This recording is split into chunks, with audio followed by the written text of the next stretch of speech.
સ્વાધ્યાય 4.1 એમાં આપણે સ્વાધ્યાય 4.1 માં પ્રશ્ન 1 થી 4 સુધી જોઈ ગયા હતા. આજે આપણે જોઈશું પ્રશ્ન 5 અને પ્રશ્ન 6. તો આપણે વિડીયોની શરૂઆત કરીશું પ્રશ્ન 5 થી. તમે બધા પાઠ્યપુસ્તક અને નોટ લઈ રેડી રહેજો. અને હા, આપણે જે દાખલા ગણીએ છીએ એ તમે તમારી નોટમાં ગણજો. પ્રશ્ન 5 નીચેની દરેક પરિસ્થિતિને અનુસરીને કાચી આકૃતિ દોરો એવું કીધું છે. અહીંયા આપણે પહેલા સૂચના લખીશું.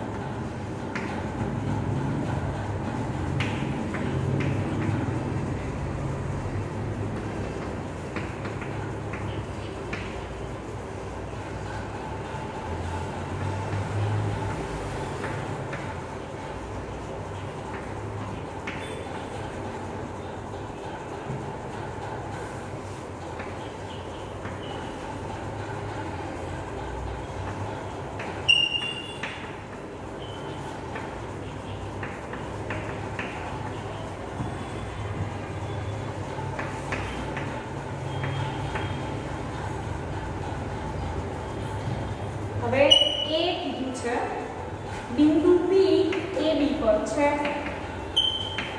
બિંદુ P AB પર છે.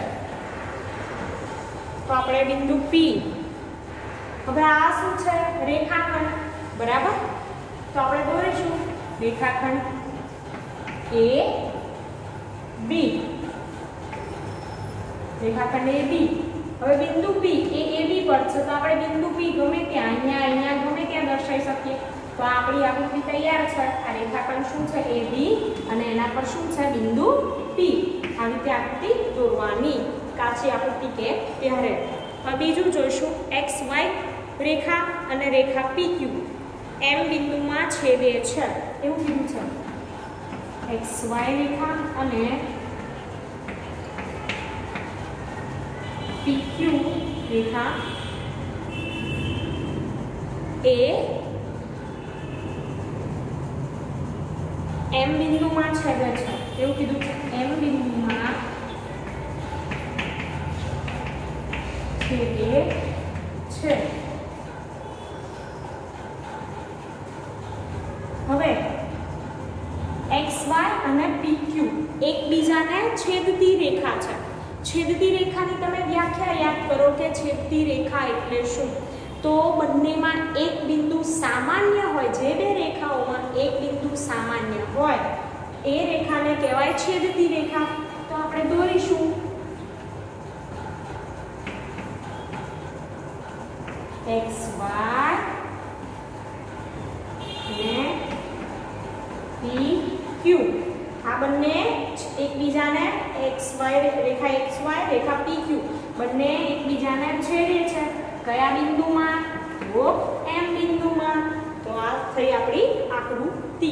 તમે તમારી નોટબુકમાં આવી રીતે આકૃતિ દોરજો. એના માટે તમારે સ્કેલનો ઉપયોગ એટલે કે ફૂટપટ્ટીનો ઉપયોગ કરવાનો છે ફરજિયાત. હાથથી દોરતા નહીં. હવે આપણે C દોરીશું.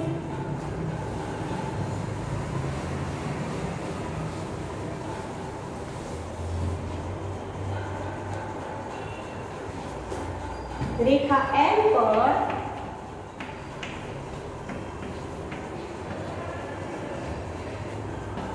E અને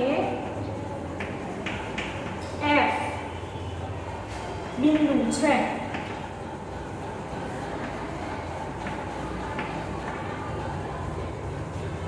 પણ D નથી.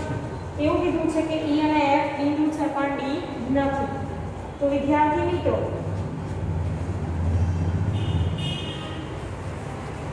પહેલા તો રેખા L પર E અને F બિંદુ છે એવું કીધું છે.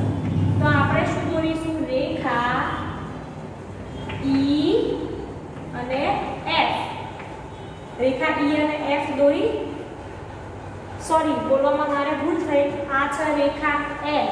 રેખા L પર E અને F બિંદુ છે એવું કીધું છે. તો રેખા L દોરી મેં, એના પર E અને F બિંદુ બે દોર્યા. હવે એવું કીધું છે કે D નથી. આના પર D નથી તો D ક્યાં દોરવાનું? સાઈડમાં ગમે ત્યાં અહીંયા દોરી શકો. પણ એ રેખા L પર નથી. રેખા એમ પર ફક્ત ઈ અને એફ બિંદુ છે, ડી નથી, તો ડી અહીં આપણે ક્યાં દોર્યું? સાઈડમાં. તો આ શું થયું કે રેખા એ પર ઈ અને એફ બિંદુ છે પણ ડી નથી. હવે આપણે ચોથું જોઈશું ડી. એમાં શું કીધું છે કે રેખા OP અને રેખા OQ બિંદુ Q માં બિંદુ O માં મળે છે. હવે આપણે જોઈશું આગળ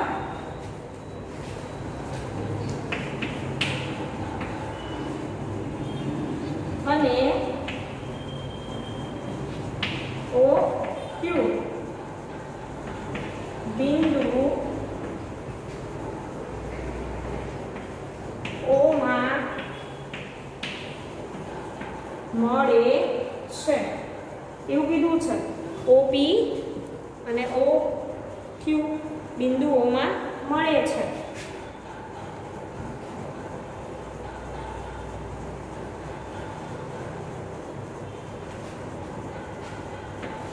તો આપણે શું કરીશું? દોરીશું આપણે થોડી નીચે દોરીશું.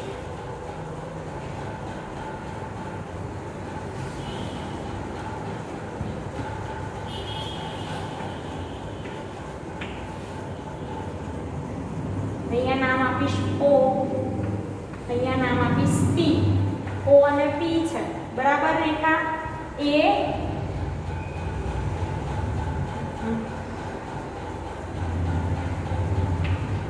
Q છે, P અને Q બિંદુ દર્શાવીને.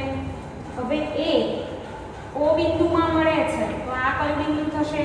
બંને એક બિંદુમાં મળે એ બિંદુ કહેવાય O બિંદુ. તમે જોઈ શકો છો P અને Q અને આ O બિંદુ એટલે શું થયું? OQ રેખા અને OP રેખા બરાબર. તો આવી રીતે કોઈ પણ આપેલું હોય તમને કે બિંદુ છે રેખા M પર છે કે રેખા D પર છે, બિંદુ E અને F કે D Q, એ રીતે તો તમે આવી રીતે દોરી શકો ખરા. તો હા, તમારે આવી રીતે દોરવાનો પ્રયત્ન કરવાનો છે પણ એના માટે તમારે વિચારવાનું કે શું કીધું છે. હવે આપણે આગળ જોઈશું પ્રશ્ન 6.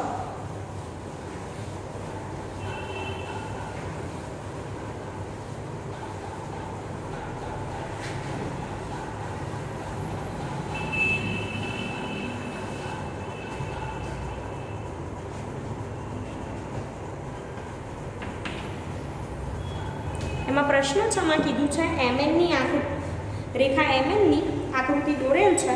આપેલી આકૃતિના આધારે વિધાનો સાચા છે કે ખોટા તે જણાવો. તો આકૃતિ પહેલા તમે જુઓ, તમારી ટેક્સ્ટબુકમાં આપેલી છે ને આપણે તો અહીંયા જો બતાવી દો પહેલા, પછી ખરા ખોટા જોઈશું. તો બિંદુ Q છે, M છે, O છે, N છે ને P છે. Q M O N P બરાબર. અને આ MN છે રેખા. હવે વિધાન ખરા કે ખોટા તે જણાવવાના છે આકૃતિ પરથી. વિધાન ખરા છે કે ખોટા તે જણાવો. આકૃતિ પરથી ખરા કે ખોટા જણાવવાના છે. તો આપણે શરૂઆત કરીશું પહેલાથી A થી બરાબર.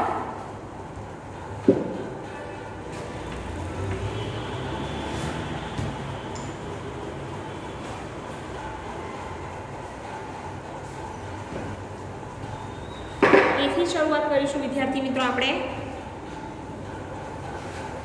કે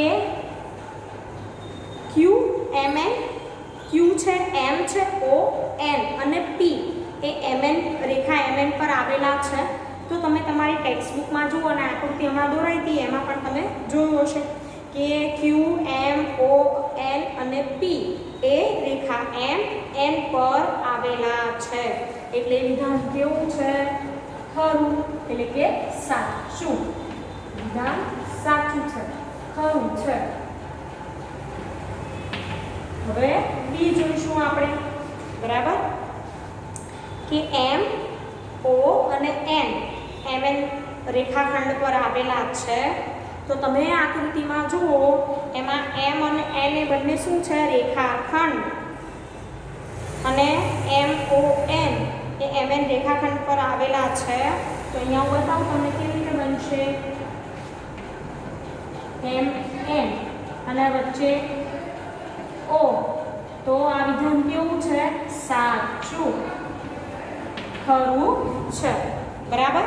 હવે ત્રીજું જોઈએ કે M અને N એ MN રેખાખંડના અંત્ય બિંદુ છે. એવું કીધું છે કે M અને N એ MN જે રેખાખંડ છે બરાબર એ રેખાખંડના બે અંત્ય બિંદુ છે. તો શું આવશે ખરું. એ બે રેખાખંડના શું છે અંત્ય બિંદુ. M અને N જે છેડા પરના બિંદુ હોય તેને કહેવાય રેખાખંડના અંત્ય બિંદુ. તો આ વિધાન કેવું છે ખરું છે. હવે આપણે ડી જોઈશું. O અને N એ OP ના અંત્ય બિંદુઓ છે. વિદ્યાર્થી મિત્રો O D છે કે O અને N એ OP ના અંત્ય બિંદુઓ છે. તો O અને N એ OP ના અંત્ય બિંદુઓ કહેવાય ના. વિદ્યાર્થી મિત્રો આ વિધાન કેવું છે ખોટું. કેમ ખોટું છે તો તમે જુઓ કે OP ના અંત્ય બિંદુઓ O અને P છે. O અને N એ ON રેખાખંડના અંત્ય બિંદુઓ છે. OP રેખાખંડ હોય તો એના અંત્ય બિંદુ કયા થાય O અને P થાય. ON હોય રેખાખંડ એના અંત્ય બિંદુ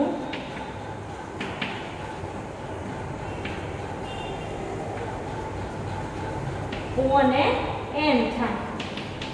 બરાબર. એટલે આ વિધાન કેવું છે ખોટું છે. હવે ઈ જોઈએ કે M એ QO રેખાખંડનું એક અંત્ય બિંદુ છે.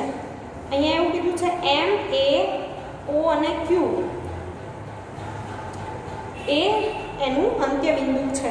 તો વિદ્યાર્થી મિત્રો આ વિધાન ખોટું છે કે સાચું તમને આકૃતિ દોરીને સમજાવીશ એટલે વધુ ખબર પડશે.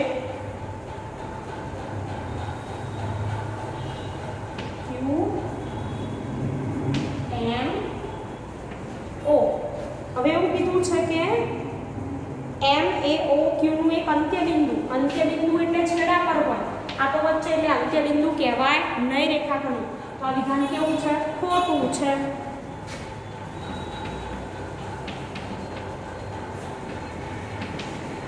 શું લખીશું તો આપણે O અને Q અંત્ય બિંદુઓ છે. M એ તો OQ પર આવેલું એક શું છે બિંદુ છે. M એ OQ રેખાખંડ પર આવેલું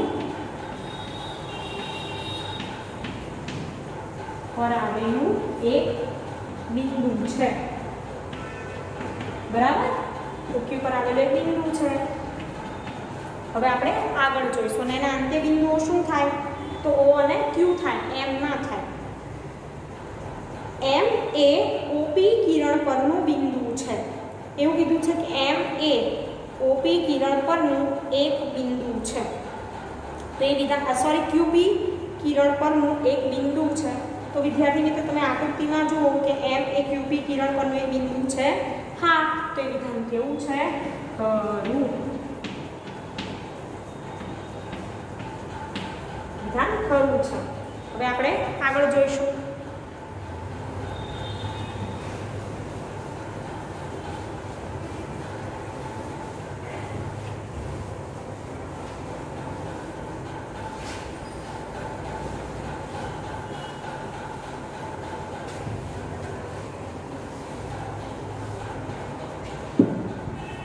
જી જોઈશું.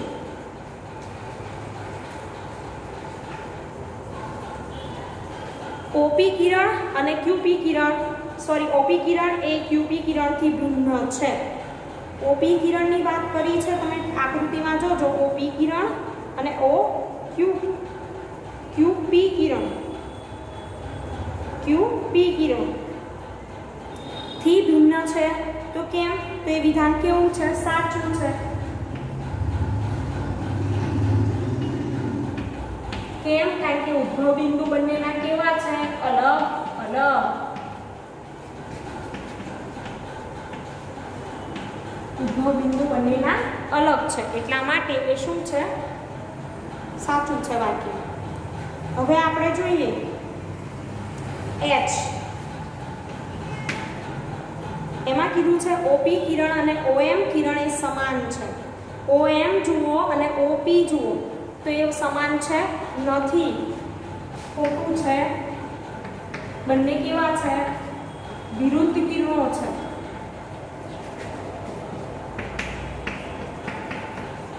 તમે આકૃતિમાં જુઓ તમને ખબર પડશે કે બંને કેવા છે એકબીજાથી વિરુદ્ધ. ઓપી ઉપર અને ઓપી ઉપર અને ઓએમ નીચેની તરફ જાય છે. હવે આઈ જુઓ. ઓએમ કિરણ એ ઓપી કિરણનું વિરુદ્ધ કિરણ નથી. ઓએમ કિરણ એ ઓપી કિરણનું વિરુદ્ધ કિરણ નથી. તો વિદ્યાર્થી મિત્રો એ વિધાન કેવું છે ખોટું છે. કેવા છે બંને વિરુદ્ધ કિરણો.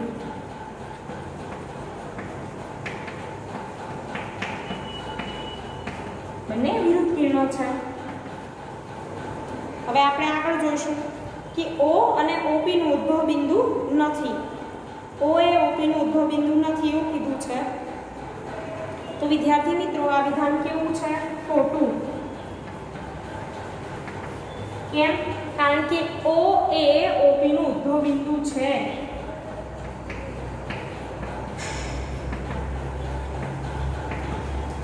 બરાબર. હવે આપણે આગળ જોઈશું કે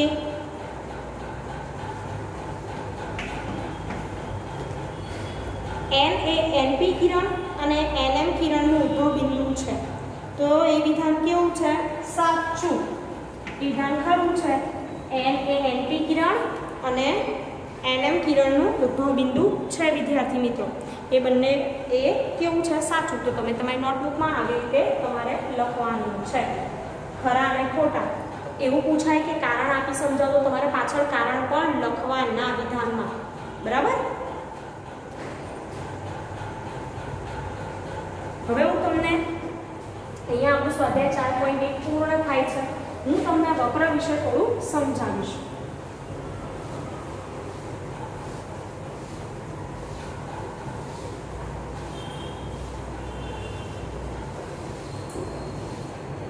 તમે તમારી ટેક્સ્ટ બુકમાં જોજો વક્ર એટલે શું.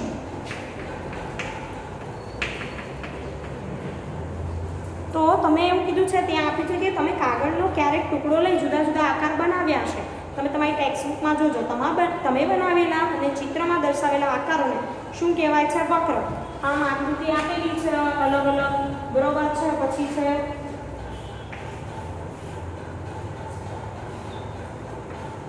આવી આકૃતિ છે, 8 જેવી આકૃતિ છે, પછી અર્ધચંદ્રાકાર આકૃતિ છે. આવી ઘણી બધી આકૃતિઓ આપેલી છે. તો વિદ્યાર્થી મિત્રો વક્ર એટલે શું? તો વક્રની હું તમને થોડી માહિતી લખાવીશ. એ તમારે તમારી નોટબુકમાં લખવાની છે. આવા ઘણા બધા આકાર આપેલા હોય છે. અમારી પાછા પ્રકાર છે વક્રના, બંધ વક્ર અને ખુલ્લો વક્ર. એવું તમને સમજાવીશ. તો પહેલા થોડા પોઈન્ટ્સ લખી દઈશું આપણે. તમે પણ નોટમાં લખજો મારી સાથે કે વક્ર એટલે શું. તો વક્ર એ રેખાખંડ નથી.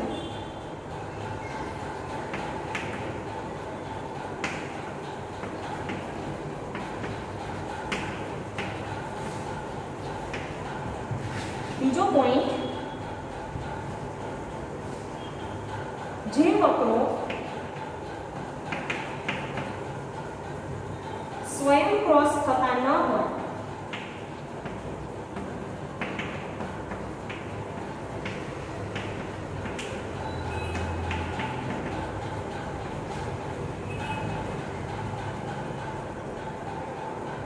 એટલે કે પરસ્પર ન છેડે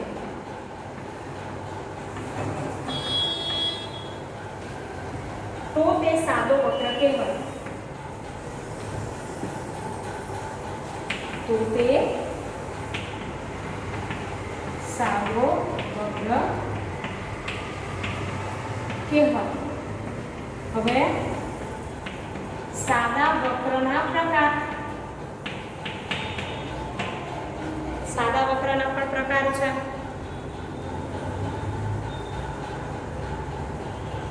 બે, એક ખુલ્લો વક્ર, બીજું બંધ વક્ર. ખુલ્લો વક્ર અને બંધ વક્ર. ખુલ્લો વક્ર એટલે શું? તો એની પણ માહિતી લખાવું છું તમને. નોટબુકમાં તમારે લખવાની ને તૈયાર પણ કરવાની છે. તો ખુલ્લો વક્ર એટલે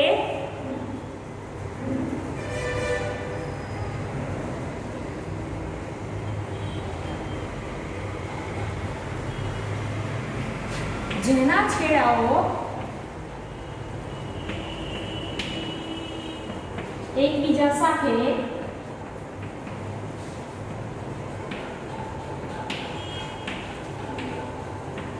જોડાતા ન હોય તેને ખુલ્લો વક્ર કહે છે.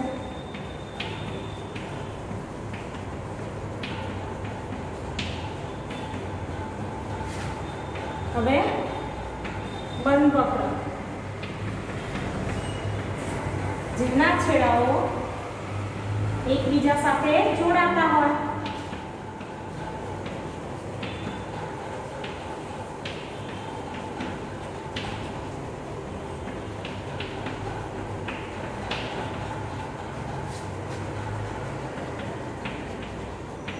એને બંધ વક્ર કહે છે.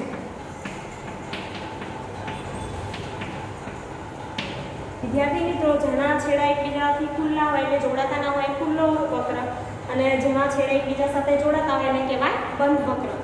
હવે બંધ વક્રના પાછા 3 પ્રકાર છે. કેટલા? 3 પ્રકાર. તમે આવી રીતે નોટમાં લખી નાખ્યો છે. બીજા પોઈન્ટ મૂછીને લખાઈશ. તમે તમારી નોટબુકમાં વ્યવસ્થિત રીતે લખજો. વક્ર, તેના પ્રકાર, બંધ વક્ર, ખુલ્લો વક્ર કોને કહેવાય.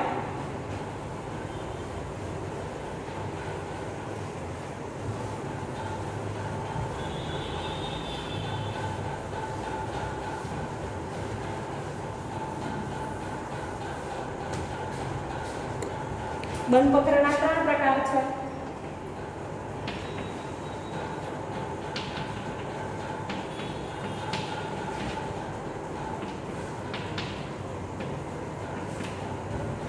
પહેલું, વક્ર અંદરનો ભાગ.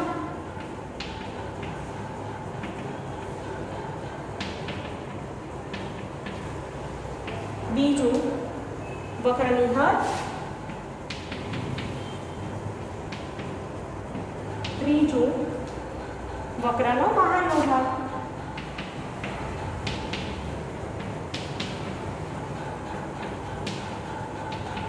વક્રનો બહારનો ભાગ. તો વિદ્યાર્થી મિત્રો, આ આપણે વક્રની વાત. હવે એવું કીધું છે ટેક્સ્ટબુકમાં પણ જોજો કે વક્રો એ સીધી રેખા નથી હોતા. બરાબર છે? અને ઘણા એવા પણ હોય કે જે સીધી રેખામાં પણ હોય છે. હવે ક્રોસ ના થતા હોય તેને સાદા વક્ર, પછી ખુલ્લા વક્ર એવું કીધું. હવે બહારનો અંદરનો ભાગ એ પણ તમને ખબર પડી કે કેટલાક વક્રમાં અંદરનો ભાગ હોય, કેટલાક બહારનો. એક આકૃતિ દોરીને સમજાઈશ એટલે તમને ખબર પડશે. ધારો કે આ જે આકૃતિ છે એ કેવા વક્રની છે? ખુલ્લા. અને આ જે આકૃતિ છે કેવા વક્રની? બંધ વક્રની છે. બરાબર? આ ખુલ્લું ભાગ છે, અહીંયા બે છેડા અલગ છે, અહીંયા જોઈન્ટ છે. એ ઉપરાંત બહારનો ભાગ, અંદરનો ભાગ. આ કોઈ એક વક્ર છે, એમાં આ બિંદુ A છે અને આ બિંદુ B છે. તો એ બિંદુ એ ક્યાં છે? તો અંદરના ભાગમાં વક્રના. આ B ક્યાં છે? તો બહારના. આ B એ વક્ર પર છે, વક્રની હદ પર. અને C હોય તો એ ક્યાં કહેવાય? બહારનો ભાગ. બરાબર? અંદર નથી. અને જે વક્રનો અંદરનો હદ સાથેના અંદરના ભાગને શું કહેવાય? પ્રદેશ કહેવાય છે. તો વિદ્યાર્થી મિત્રો, આપણે માહિતી મેળવી વક્ર વિશે.